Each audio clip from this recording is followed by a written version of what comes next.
you're looking ready to set it on fire. Come on and cha-cha-cha with me, and I'ma cha-cha-cha with you tonight. I like it like that, she working that back. I don't know how to act.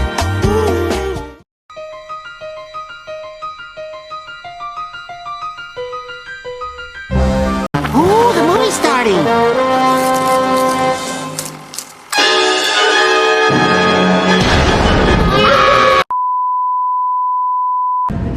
Assalamualaikum warahmatullahi wabarakatuh.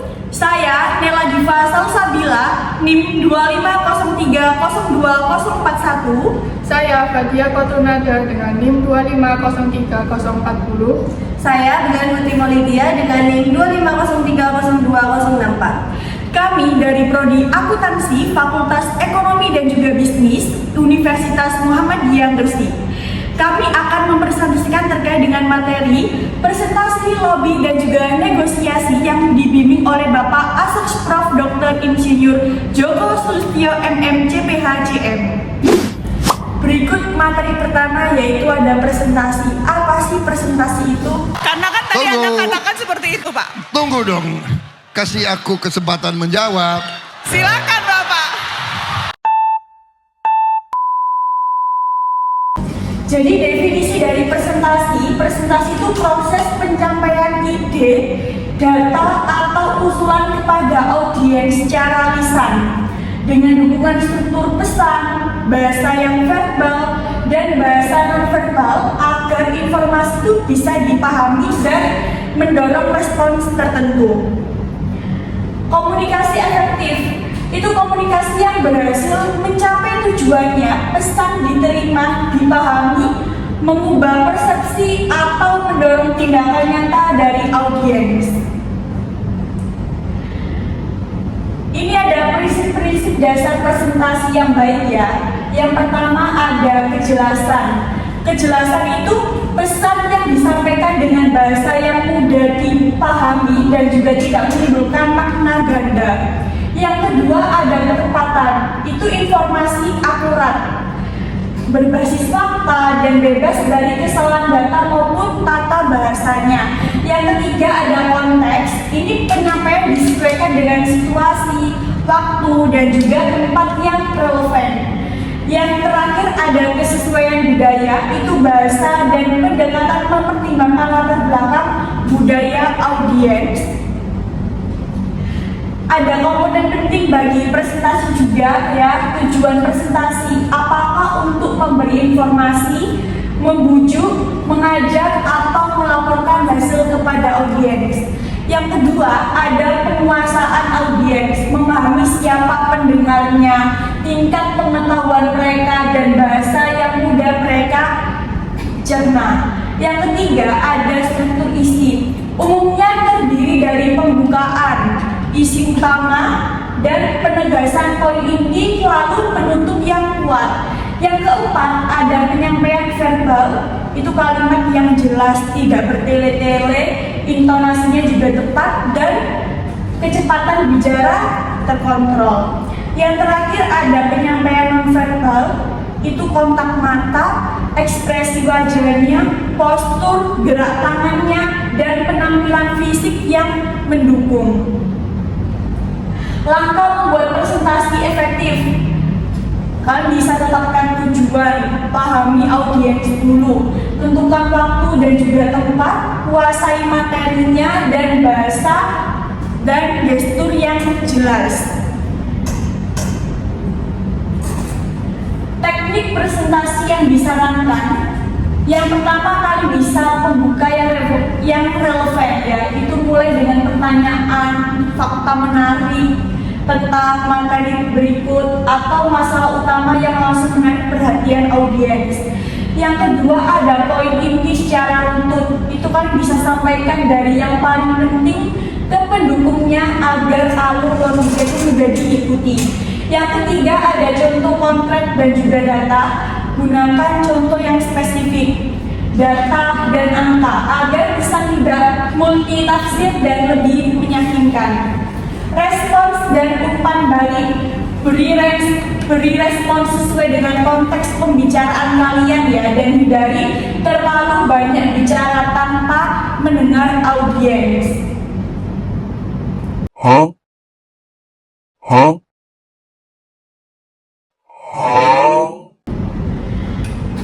Ini kita ada kelengkapan itu pesan muat semua informasi yang diperlukan, ada peringkasan itu pesan padat dan langsung pada intinya, kekonkretan itu pesan spesifik dan didukung oleh fakta, pertimbangan itu pesan mempertimbangkan sudut pandang penerima, ada kejelasan itu pesan mudah dimengerti, dan kesopanan itu pesan sopan dan hormat. Ketepatan kita ada pesan akurat dan bebas dari kesalahan.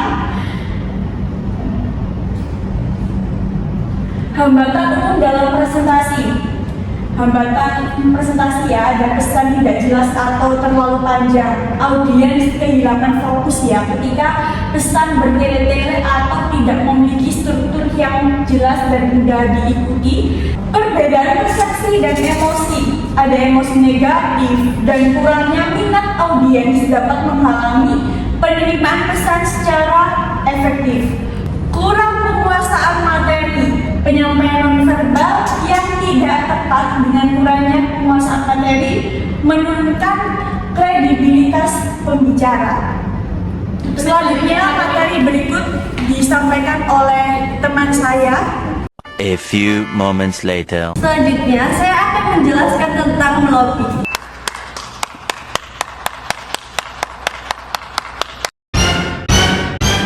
Melobi adalah upaya pendekatan yang dilakukan pihak berkepentingan untuk memperoleh dukungan dari pihak yang dianggap memiliki pengaruh atau wewenang terhadap suatu kepentingan. Yang pertama yaitu komunikasi persuasif.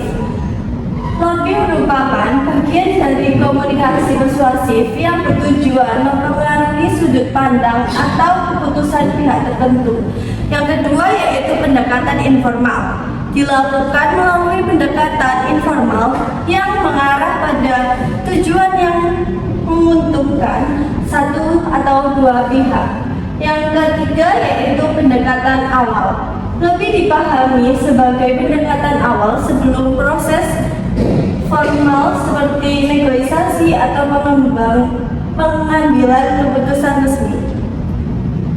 Selanjutnya yaitu ciri-ciri melobi. Yang pertama yaitu bersifat informal.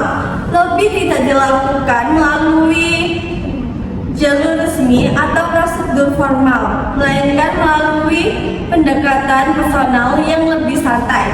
Yang kedua yaitu melibatkan dua pihak. Terdapat kelobian pihak yang dilobi, di mana sasaran biasanya adalah pihak yang punya pengaruh, akses atau wewenang. Selanjutnya yaitu membentuk sudut pandang positif. Bertujuan membentuk sudut pandang positif dan memperoleh dukungan dari pihak yang dituju. Yang terakhir yaitu individual atau kelompok. Lobby dapat dilakukan secara individual maupun kelompok tergantung pada skala kepentingan yang diperjuangkan. Selanjutnya yaitu fungsi melobi. Yang pertama, melindungi kepentingan organisasi atau kelompok dari kebijakan yang merugikan. Yang kedua yaitu membuka jalur komunikasi langsung dengan pengambilan keputusan yang relevan. Selanjutnya yaitu yang ketiga, membangun koalisi dengan pihak lain yang memiliki kepentingan serupa untuk memperkuat posisi. Yang keempat yaitu mengumpulkan informasi strategis dan menyampaikan argumen atau laporan pendukung yang kuat. Selanjutnya yang kelima yaitu mempengaruhi keputusan atau kebijakan agar menguntungkan pihak lobby secara etis, dan legal. Selanjutnya adalah sasaran lobby. Sasaran lobby ada 4. Yang pertama yaitu tokoh masyarakat. Tokoh yang memiliki kredibilitas dan kepentingan tinggi di mata publik. Yang kedua yaitu penjabat pemerintah. Penjabat pemerintah atau pimpinan organisasi yang memiliki wewenang pengambilan keputusan. Yang ketiga yaitu jurnalis dan media. Jurnalis atau pihak yang dapat membentuk opini publik secara luas dan efektif. Selanjutnya yang keempat yaitu individu berpengaruh. Individu dengan jejaring luas dan pengaruh besar yang dapat menggerakkan dukungan. Selanjutnya ada jenis-jenis lobby. Jenis-jenis lobby ada 3. Yang pertama yaitu lobby tradisional, lobby akar rumput, dan komit aksi politik. Langkah-langkah melobi. Langkah-langkah melobi ada 4. Yang pertama yaitu pahami motif pihak yang terlibat. Kenali kepentingan, motivasi, dan tujuan semua pihak yang terlibat dari proses lobby. Yang kedua yaitu kenali jebakan dan resistensi. Identifikasi kemungkinan hambatan, penolakan, atau jebakan yang kemungkinan dihadapi selama proses pendekatan. Selanjutnya, netralisasi sikap lawan. Gunakan pendekatan halus dan argumentatif untuk menetralisasi sikap negatif atau resistensi pihak yang dilobi. Yang terakhir, siapkan media, pesan, dan waktu. Temukan media komunikasi, pesan yang tepat, dan waktu pendekatan yang paling strategis dan efektif.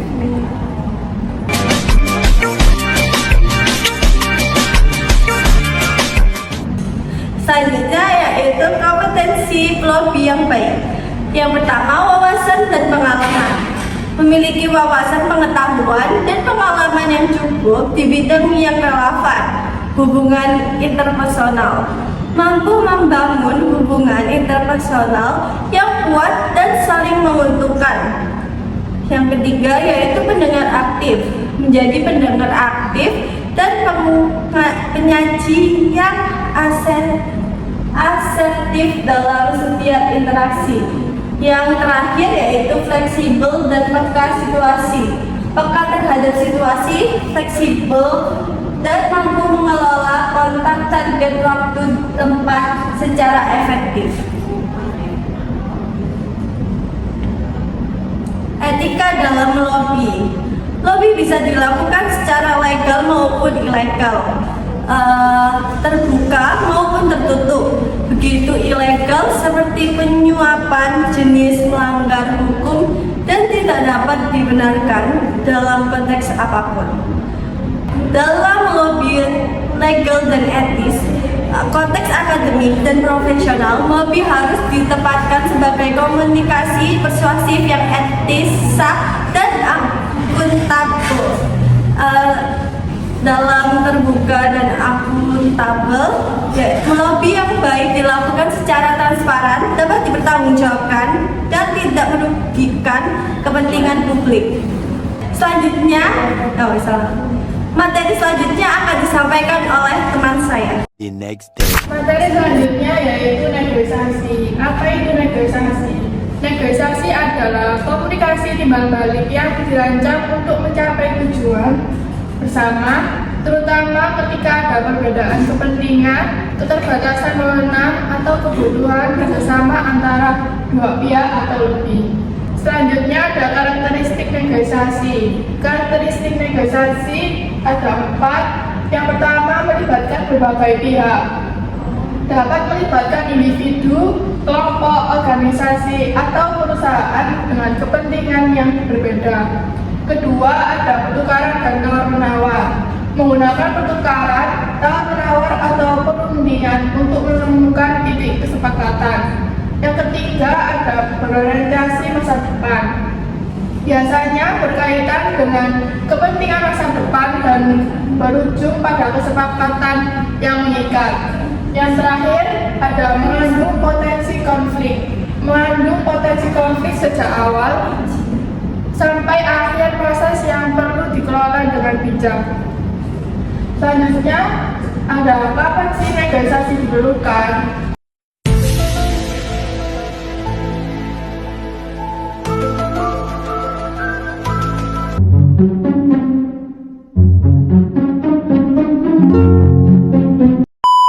Negosiasi diperlukan saat tidak memiliki kekuasaan untuk memaksakan hasil secara sepihak, saat ada konflik antar pihak yang tidak bisa diselesaikan sepihak, saat keberhasilan dipengaruhi oleh otoritas pihak lain, dan saat tidak ada pilihan penyelesaian yang lebih baik tersedia. Ada negosiasi tidak diperlukan saat jika kesepakatan memang bukan tujuan para pihak yang terlibat, jika salah satu pihak berniat merugikan atau menghancurkan pihak lain, dan saat jika salah satu pihak tidak punya kewenangan nyata untuk mengambil keputusan. Selanjutnya ada 3 konsep kunci dalam negosiasi. Yang pertama ada BATNA, alternatif terbaik yang dimiliki jika negosiasi gagal mencapai kesepakatan. Yang kedua ada reservation price, batas nilai umum atau terendah yang masih dapat diterima oleh salah satu pihak dalam negosiasi. Yang terakhir ada GOPA, kemungkinan tempat kesepakatan dalam dicapai oleh kedua belah pihak. Di sini ada visualisasi BATNA, reservation price, dan GOPA.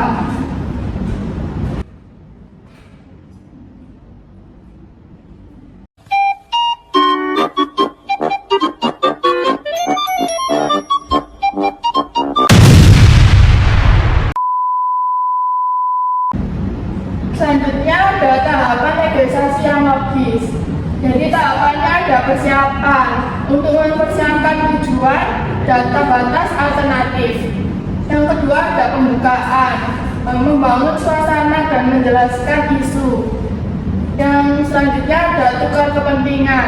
Setiap pihak menyampaikan posisi dan kebutuhan. Selanjutnya ada proses tawar, menyesuaikan tawaran dan memberi konsensi. Yang terakhir ada kesepakatan, merumuskan hasil yang dapat diterima bersama. Selanjutnya ada prinsip negosiator yang baik. Yang pertama, fokus pada masalah bukan pribadi. Pisahkan isu substantif dari hubungan personal agar diskusi tetap produktif dan tidak emosional. Kedua, pahami kepentingan bukan hanya posisi. Gali kebutuhan dan kepentingan mendasar lawan bicara, bukan sekedar posisi yang mereka nyatakan di permukaan. Selanjutnya, siapkan alternatif atau BATNA. Selalu miliki rencana cadangan bila tidak tercapai kesepakatan agar posisi tawar tetap kuat. Selanjutnya, gunakan data dan fakta. Perkuat argumen dengan data, fakta, dan bukti yang relevan untuk meningkatkan kredibilitas posisi Anda. Yang terakhir ada kendalikan emosi dan bacaan verbal. Jaga ketenangan, kendalikan emosi, dan perhatikan bahasa tubuh lawan. Bicara untuk membaca situasi secara akurat. Sekian materi yang dapat kami sampaikan, kurang lebihnya mohon maaf. Terima kasih. Wassalamualaikum warahmatullahi wabarakatuh.